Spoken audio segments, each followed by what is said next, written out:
Imagine que quelqu'un te fasse dire des choses que tu n'as pas dites, te fasse faire des choses que tu n'as pas faites grâce à l'intelligence artificielle et le mette en ligne. Imagine que quelqu'un gagne de l'argent avec un avatar de toi. Imagine peut-être que si tu as une chaîne YouTube, quelqu'un crée une chaîne YouTube concurrente de la tienne avec ton image et fasse plus de vues que toi et gagne plus d'argent que toi.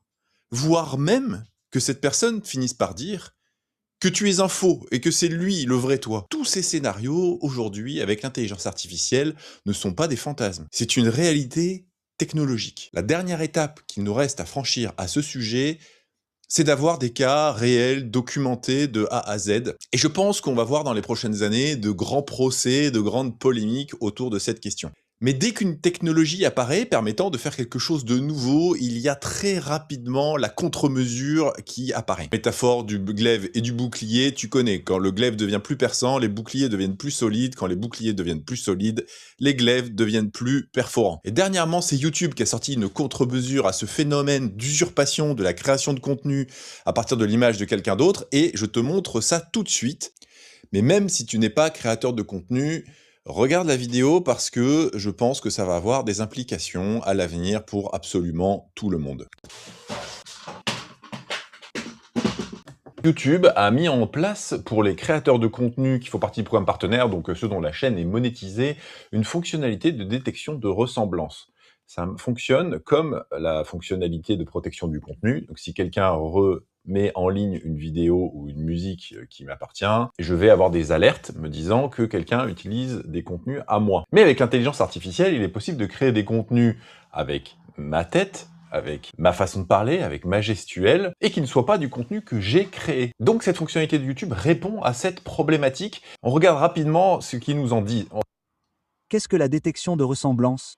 Cette technologie vous permet de détecter, de gérer et de demander facilement la suppression de vidéos non autorisées dans lesquelles votre ressemblance faciale peut être modifiée ou créée à l'aide de l'IA, un moyen essentiel de protéger votre identité et de garantir que votre public ne soit pas induit en erreur.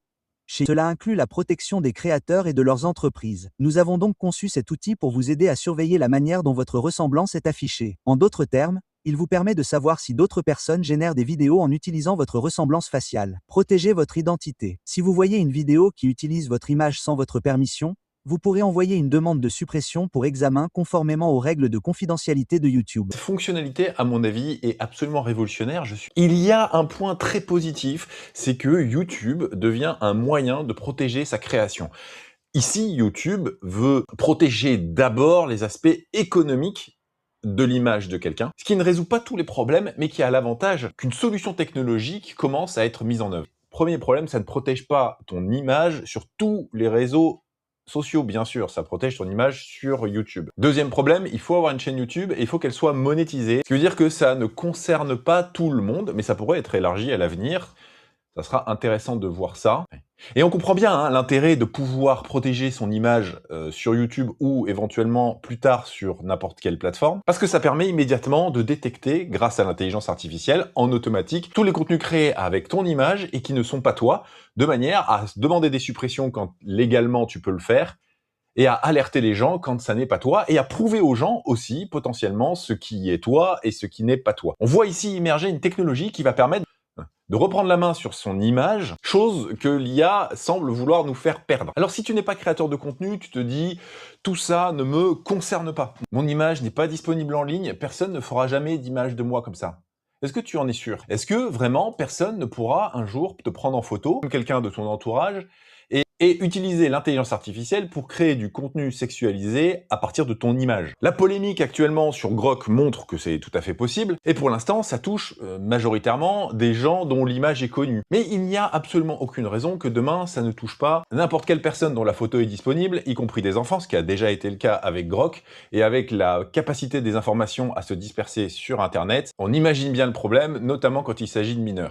Mais là aussi, peut-être que tu vas te dire que tu ne distribues pas ton image sur les réseaux sociaux et que par conséquent, tu ne risques rien. Mais laisse-moi te dire que ceci est complètement faux. Depuis la fin de l'année 2024 et tout au long de l'année 2025 et depuis le début de l'année 2026, on n'a pas l'impression que les choses sont en train de changer. Les données administratives gérées par les institutions publiques et parapubliques françaises ont été quasiment toutes piratées.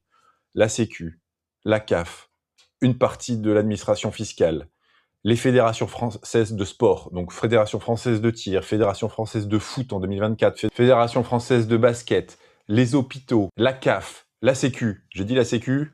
La Sécu. Or, dans ces institutions sont stockées les cartes d'identité des gens, y compris de mineurs. Dans les fichiers des fédérations sportives sont contenues les photos des cartes de licenciés, des mineurs. Sur les sites internet des clubs de sport et dans les groupes WhatsApp circulent les photos des enfants. À ce titre, je voudrais te raconter une anecdote. Lorsque j'ai inscrit mes enfants dans le club de squash à côté de chez moi, on m'a demandé de signer un papier disant que je laissais le droit à l'image de mes enfants. Je n'ai pas coché la case et j'ai été contacté par la personne qui s'occupe de ça, me disant « Vous avez oublié de cocher la case, monsieur, pour donner le droit à l'image. » J'ai dit « Ben non, je l'ai pas coché parce que je donne pas le droit à l'image. » Ah, mais du coup, le dossier n'est pas complet, monsieur. Bah si, le dossier est complet. Vous n'avez pas mon autorisation d'utiliser l'image de mes enfants. Je suis passé pour un emmerdeur fini, mais l'histoire a suivi son cours. Et puis, mes enfants ont participé à une compétition de squash, dans laquelle on les a pris en photo. Et on m'a dit « Oh, je sais que vous n'avez pas donné le droit à l'image, mais je l'ai quand même fait, je l'ai mis sur la page Facebook. » Donc voilà un exemple parfait qu'il ne va plus être possible de maîtriser la diffusion des photos qui sont prises de soi, des images, et à partir d'une simple photo, c'est déjà aujourd'hui le cas, on peut générer absolument n'importe quel contenu. Alors, les plateformes sont en train de mettre des garde-fous plus sévères, mais de toutes les manières, il sera impossible d'empêcher les gens avec un minimum de compétences techniques de faire absolument ce qu'ils veulent. Pour revenir à la fonctionnalité que YouTube a mis en place, on voit peut-être émerger la possibilité de protéger son image en l'enregistrant avec un outil de reconnaissance sur lequel on a la main. Et là, se posent quand même deux énormes problèmes.